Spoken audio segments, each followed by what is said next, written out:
welcome back to my channel. So it's still January, which I think means it's still time to reflect a little bit on the year ahead. It feels like you kind of end up cramming some of these videos into that first month because we all get so het up about the idea that we have to like set ourselves goals or challenges for the year, which are so arbitrary, but there can be like a good and a bad side to that, right? So I'm trying to like embrace the positive side of it and not let it be too serious. And one of the things I really want to try for more of in 2024 and going forward in general is to up my non-fiction intake again. I used to read way more non-fiction, but in that final year of my PhD and the year following that, I had just completely broken the habit, I think because of how stressful writing that was and working with non-fiction in that form. It stopped becoming something I did as a hobby to the same extent. I picked up a couple. So that's one of my big goals for this year, and I've seen a few people set themselves 24 in 24 challenges where they decide on 24 books that they have to read or want to read in 2024. Obviously there's no real have to about it. There's a couple maybe that are have to, but there's no real have to about it. And I decided, hey, I'm going to do that too, to get myself excited again about some of the books that have maybe been on my TBR for a long time, some of the non-fiction I've forgotten about, fiction as well, but I will say this video is 14 non-fiction to 10 fiction books, so there's definitely a focus on non-fiction, and just, you know, like get excited. I think this is a nice way to like get excited. I've made myself a little TBR. It means I'm really keen to pick up all of these books, and who doesn't love a list? So here are my 24 books I want to read in 2024. We will see if I do or not, but I am hoping to. And in fact, if you've read any of these and can like sort of steer me towards reading them sooner rather than later, or you'd like to see reading vlogs of any of these, let me know, because that would be very encouraging. I'll start with the 10 fiction books though, and then move on to the non-fiction portion of this video. So the first fiction book or comic or manga on this list is actually the first omnibus volume of Sailor Moon. So Sailor Moon is a manga and anime that I have never watched, never read, and that always comes as a surprise to people because I really enjoy other manga and anime that kind of fall into this subgenre, like Cardcaptor Sakura, one of my favourite series of all time. And people have always told me I'd love Sailor Moon, including my partner. So last year, I think it was, or gosh, it might have been the year before even, I finally picked up the first omnibus volume in this series, and I've yet to read it, but I have been getting back into manga a little bit more recently. I picked up a few individual volumes rather than omnibuses of new series, and I've been trying to find what I enjoy in manga as an adult, because a lot of what I read was when I was a teenager and in my early 20s. So I'm trying to find out what I like and try new things, and I thought it's time to finally check out Sailor Moon. All I know about this is it's a group of young women who have magical powers and maybe fight to protect people. I really don't know much about Sailor Moon despite it being such a phenomenon, but given that it's been compared to things like Cardcaptor Sakura, I have faith that I am going to enjoy it, and I want to at least have tried. So I need to get around to this, since I did buy it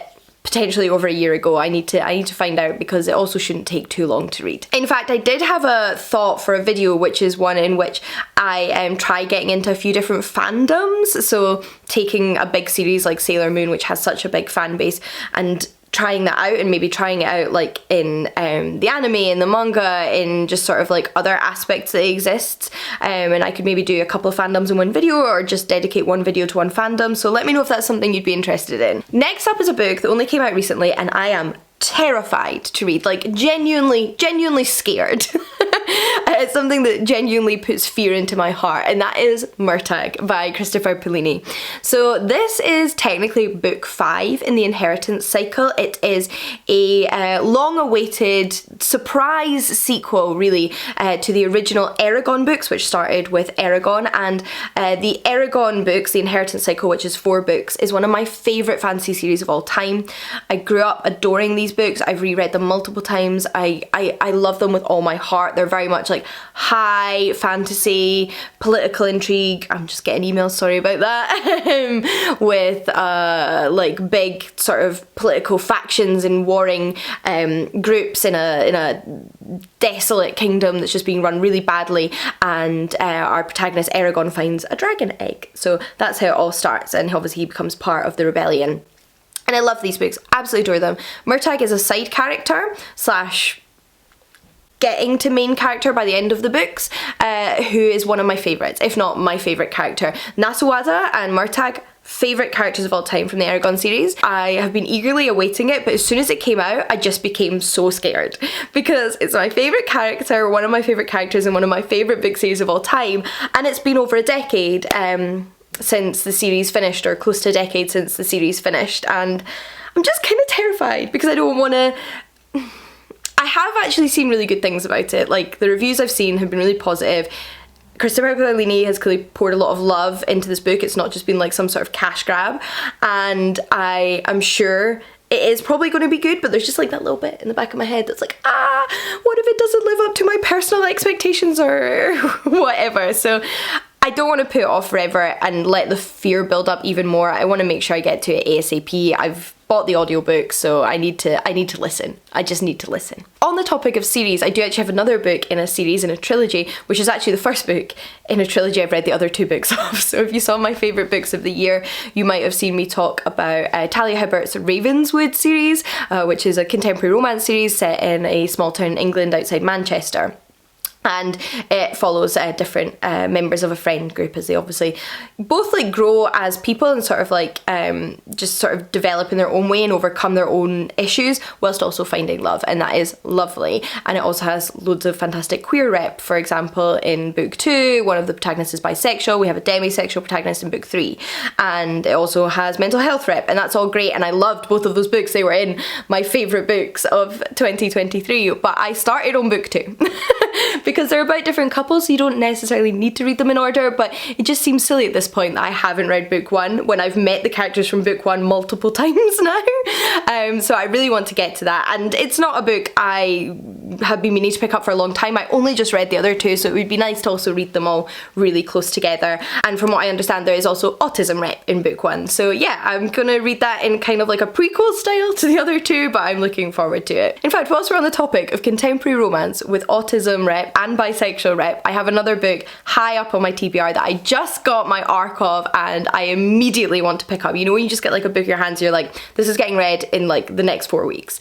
And that is Truthfully Yours by Caden Armstrong. So this is Caden's debut novel. It is a contemporary romance set in Scotland about a young woman who ends up causing a bit of a stir at a convention when she calls out some ableism in a TV show that she's a big fan of, and she decides that she needs some time away. She's had far too much attention that she doesn't want, so she goes to stay in this little flat above a bookshop in the Scottish countryside, where she ends up meeting one of the other cast members from this show, who is not the one who was the problem, worth pointing out.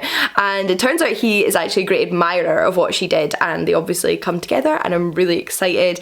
Caden is somebody who I've recently become friends with, and she's absolutely lovely. I highly recommend following her on social media, and hearing her talk about her books and her writing has me just so excited to pick this one up. I also appreciate all of the representation that it includes, and it's set in Scotland. Then a book I actually have started, which is The Whispering Dark by Kelly Andrews. So this is actually the January-February book club pick for my Patreon book club. So I changed things up a little bit this year after letting the book club entirely slide. Like, I just completely lost control of it because I was so overwhelmed last year, and I decided to take a new approach to it, inspired by some of my friends like Leanne, which is that it's now a Discord book club where we can talk about the book as we're reading it, much more buddy read style rather than just like a live stream or a video at the end of the book. And I'm really enjoying this. I think it means that even if you don't end up loving the book, you still love the experience of reading it because you get to talk about it with people. So I'm really enjoying that. And the first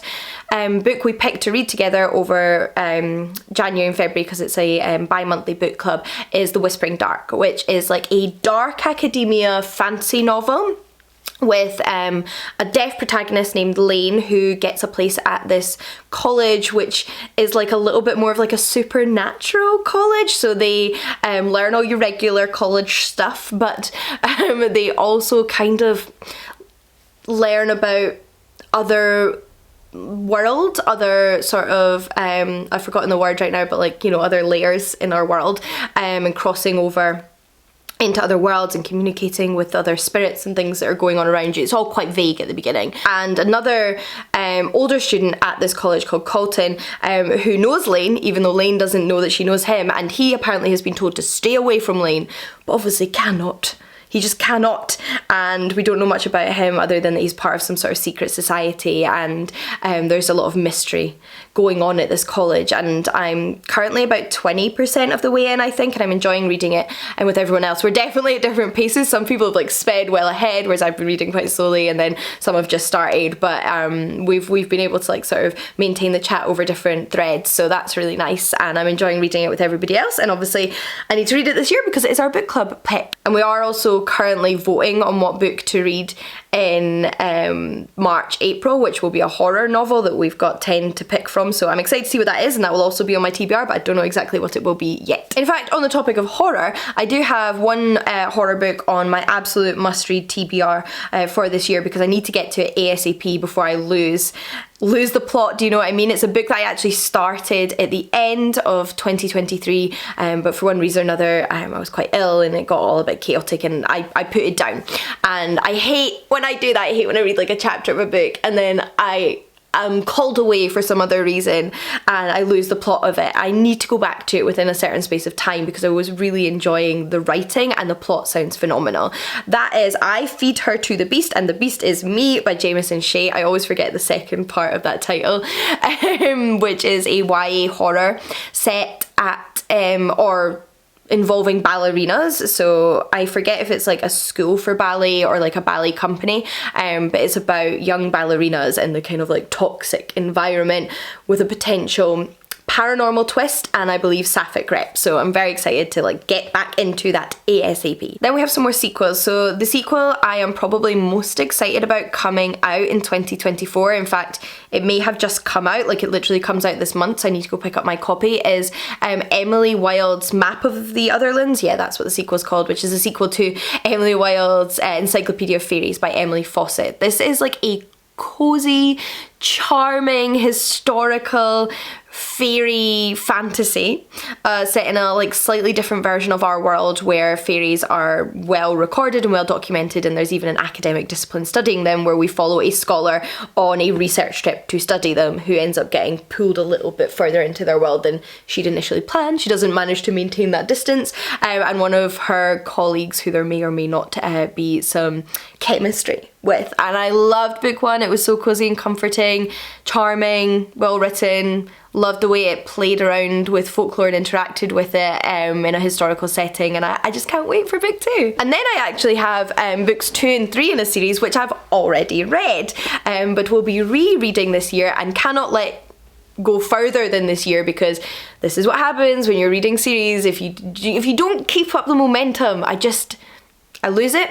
And this is a series I'm reading with my partner, which is Hunger Games. So at the very end of last year in 2023, I read Hunger Games to my partner Chris for the first time. He has seen the films but never read the books, and he decided to read A Ballad of Songbirds and Snakes and really enjoyed that. So I said, let's read the original series because it's one of my favourites. I read it numerous times and we really enjoyed reading that together. It was a lot of fun, and we're planning on reading Catching Fire and of course Mockingjay this year as well. We're going to alternate, so at the minute we're reading a different book together, but the next book we read is going to be Catching Fire, and then we'll probably read something else and then Mockingjay. But I don't want them to end up being read too far apart, because I think part of the fun and the immersion of it is reading them close together. So that's something we're doing, and that's 2 books I plan on reading this year. Then another book for my most anticipated releases of 2024 is The Reappearance of Rachel Price by Holly Jackson. So this is a new YA thriller by one of my favourite YA thriller writers, Holly Jackson.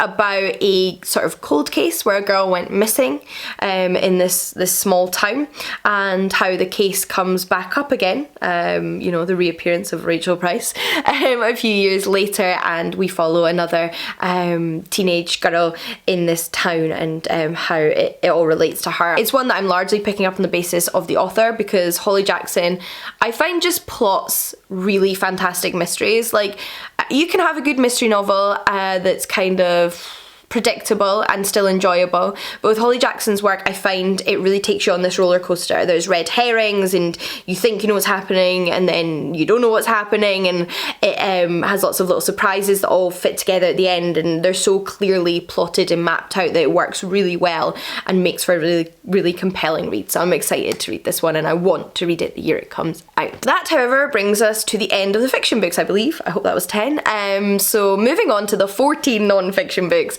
I want to read in 2024, which means I need to read a minimum of one a month, but I am setting a goal of hopefully reading 2 non-fiction books a month at least. So I'm currently reading a non-fiction book, which I guess I should mention first, and that is Night Terrors by Alice Vernon, with the subtitle Troubled Sleep and the Stories We Tell About It. So this is a book I actually picked up because I read an article by Alice Vernon in one of my favourite magazines, HBAR, and thought it was really interesting, so looked her up and found she had this book all about the subject of night terrors. I then discovered it was available on Scribd, or is it Everand now? Scribd changed its name, Everand, yeah. And decided to start listening immediately. So that's the one I'm currently listening to / reading and really enjoying. It's about night terrors, it's about sleep and nightmares and dreams and sleep paralysis and insomnia, and kind of, I guess, the negative side of being asleep, or kind of about the trauma that we work through whilst we're asleep, and also like how that can like seep in to these moments of half awake, half sleeping state.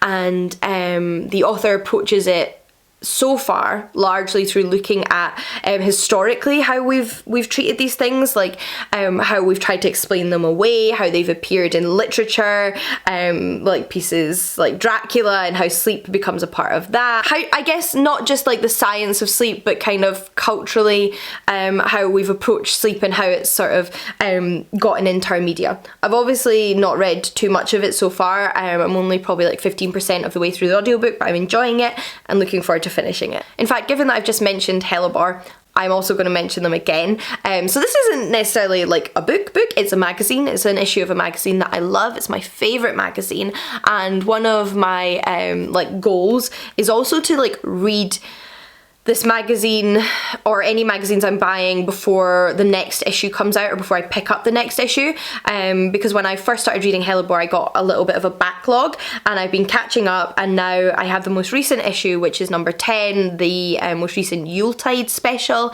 and I want to read that before the next one comes out. Like, I just kind of want to keep up to date with it. I want to have that like old school feeling of picking up a physical magazine and keeping up to date with it, and they don't come out every week or anything like that, so it's perfectly doable. And the one I most recently got my hands on was of course Yuletide, and I've read the first article in it, so we've already started. We're off to a great start. But if you're not familiar with HBAR, it's like an independently published magazine.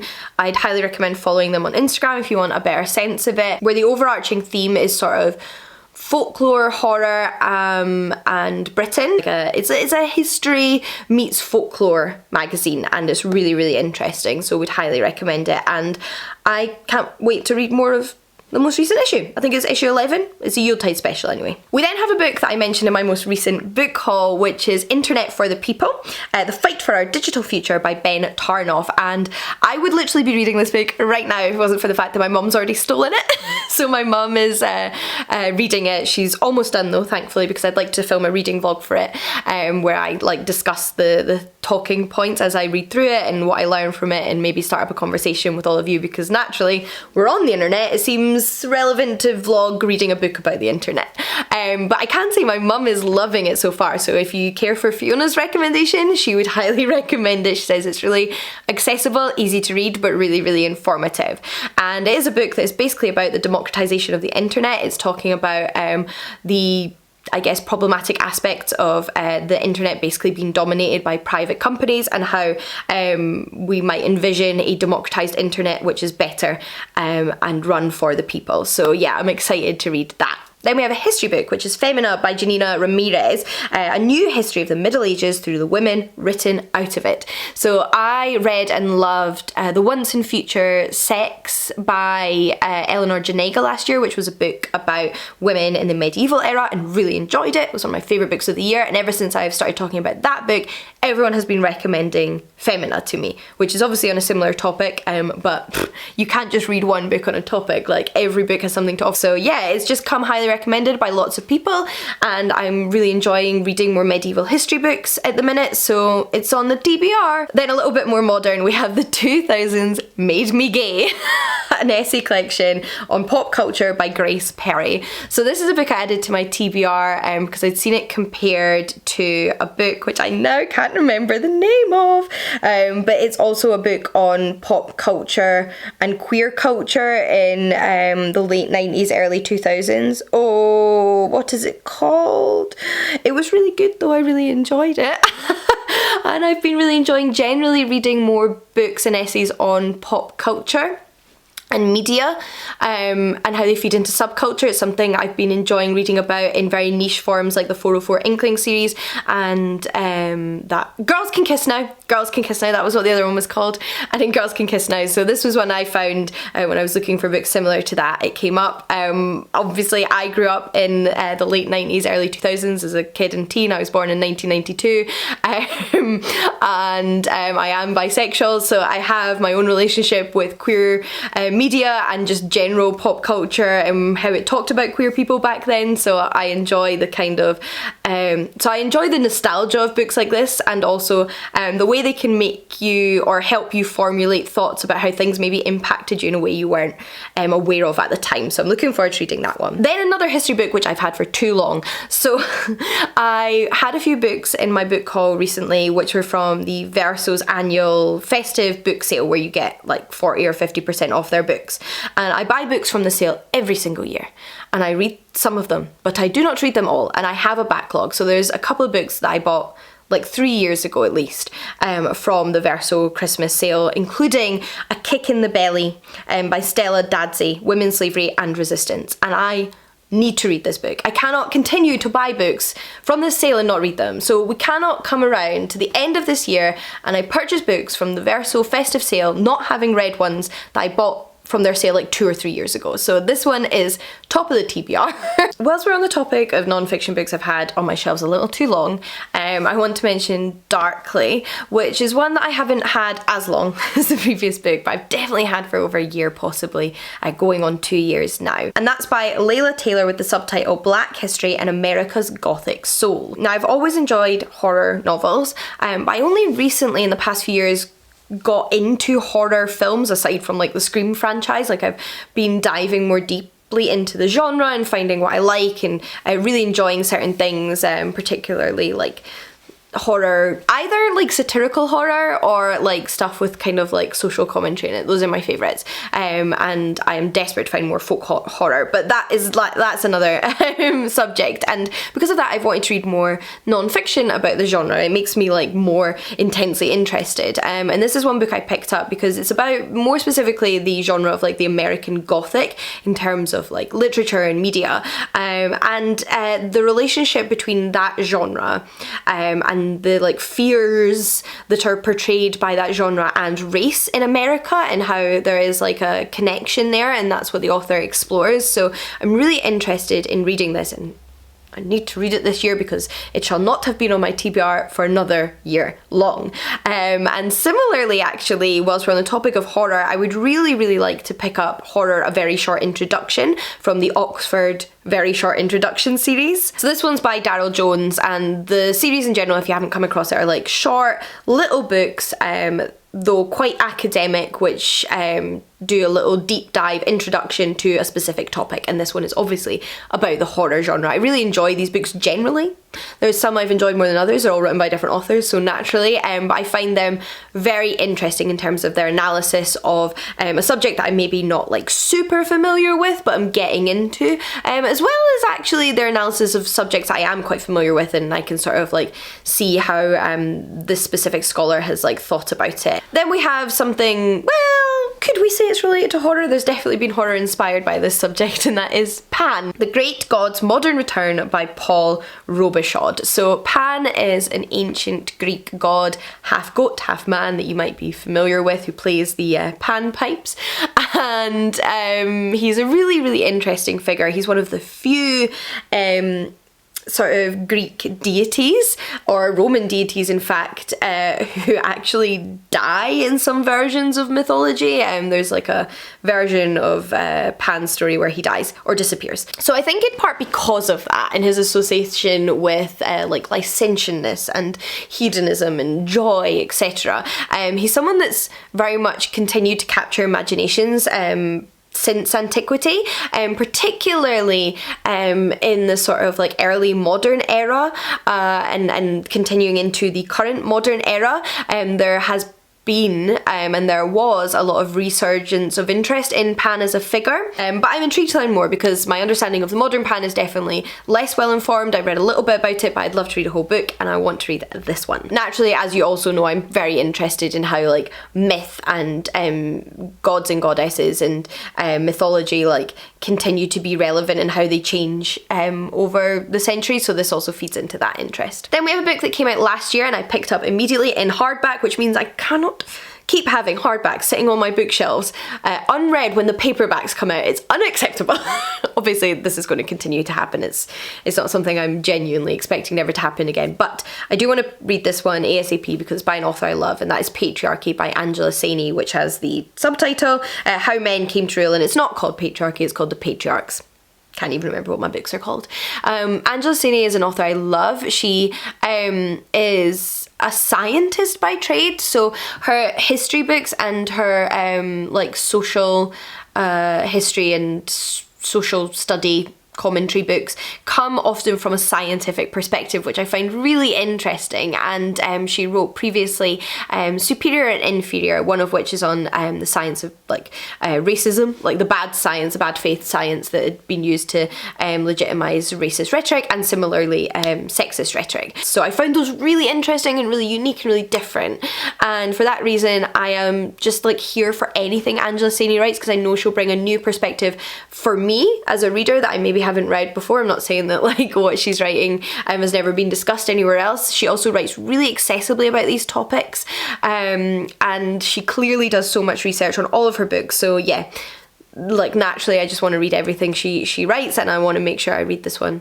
within a year of it coming out. That would be nice. Then we have a book which is particularly relevant to some of the topics I've brought up here personally already, which is Burnout. So this is a non-fiction book on burnout. Solve Your Stress Cycle by Emily and Amelia Nagoski. So this one has a sort of like self-help practical approach, I believe, to the topic of burnout, which is something that I'm hoping might greatly help me. Now, I don't tend to gravitate towards self-help, and I think that is because of my own like internal sort of preconceptions, negative preconceptions, which are probably very unfair. I mean, I know there's a lot of crap out there in the genre, just like there's crap in all genres, but it's something I probably should give more of a chance than I do, and this is one I want to start with, and also think might make an interesting reading vlog. I already downloaded the audiobooks, I do have this one, and I think it would be interesting to maybe vlog my reading it, because last year was a very disorganized, stressful year for me,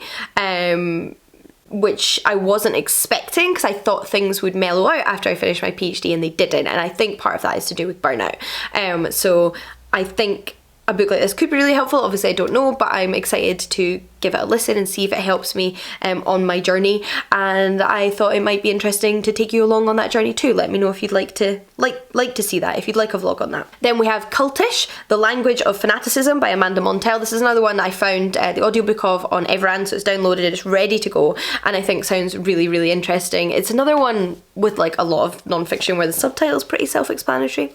It's on the language of fanaticism, and I'm actually just generally really interested in rhetoric and language, and I would say that something like the language of fanaticism very much comes under rhetoric, because it's the way that language is used to convince you of something, or argue something, or just sort of like present something in a very specific way, in a very specific viewpoint. So my PhD thesis was actually on ancient Greek rhetoric. As much as I talk about like mythology, and it was about mythology, and it was about women, and it was about laws, what I was analysing was rhetoric. I was writing a thesis on the use of rhetoric and rhetorical speech. So I find that a very interesting topic, and I've read quite a few books on like the substance of what is rhetoric and rhetoric in different periods. I've read books on like the rhetoric of nationalism, for example, as a part of my PhD, my wider understanding of rhetoric. And I think this will be a really interesting like modern book with modern points about modern rhetoric that will be accessible and interesting, and I'm excited to read more about. Then we have a little book that is part of the 404 Inkling series, a series that I'm pretty sure I mentioned already in this video when I was talking about pop culture, which this is both a book on pop culture and a book on grief, and that is Now Go on Grief and Studio Ghibli by Carol Thomas Smith. And I have to confess, I am generally kind of terrified about reading books about grief, as much as I advocate for having conversations around death and not shying away from those conversations and acknowledging grief and letting yourself experience grief. I sometimes fear reading books about grief, because I think I fear them taking me back to like a deep depth of grief, when really they're probably very much a positive part of the journey. And this is one I've wanted to read because I love the 404 Inkling series in general, and I love Studio Ghibli, and I think there is a lot of themes that I can already identify of grief and kind of heartache and that aspect of kind of emotions in Studio Ghibli, and I think it would be really interesting to read a book analysing it all. So yes, I am going to read this. I've read most of the 404 Inklings that I own. I think I own a chunk of them, and I've only not read like two, which is this one and the BFFs one so far. So I want to maintain my record of also having read all of the 404 Inklings as a contributor. There are some I need to still pick up, but I love them and have yet to have a bad experience, so I'm sure I'm going to love this. Then last but not least, we have another history book which has been recommended to me recently, and that is African Europeans, An Untold History by Olivette Ottel. And I am thinking now this might have been recommended to me in the comments of one of my videos, but I can't remember by whom, so I'm really sorry about that. But I do appreciate the recommendation, and I think this book sounds really interesting. Like I said, I've been reading more modern and medieval history books, and I think one thing we can all acknowledge about generic history books is there is often a massive gap on the topic of race, in the same way that I think, like, you know, a few decades ago generic history books really overlooked women. But I think that's something that is starting to become a lot better, whereas the discussion and the acknowledgement of people of different races other than white people is still very much lacking. So I don't think I can be reading all these medieval and modern history books without reading books that are covering topics that are very much absent of those generic books, and that is something that I hope this book will, in terms of European history. So yes, I think that is all 24 books. I'm sorry if I missed any off. It gets a little bit overwhelming and confusing when you're talking about this many books in one video, but I'm really excited about all of these, and I'm excited about the prospect of potentially filming vlogs for some of them, so let me know if you'd be interested in that. And I'd love to know if you've read any of these and what you thought of them, which ones you think I should pick up first, or even what books you're hoping to read in 2024. Do you have any reading goals generally, like reading more non-fiction or more of another genre, or reading a certain number of books? My Goodreads goal is 100.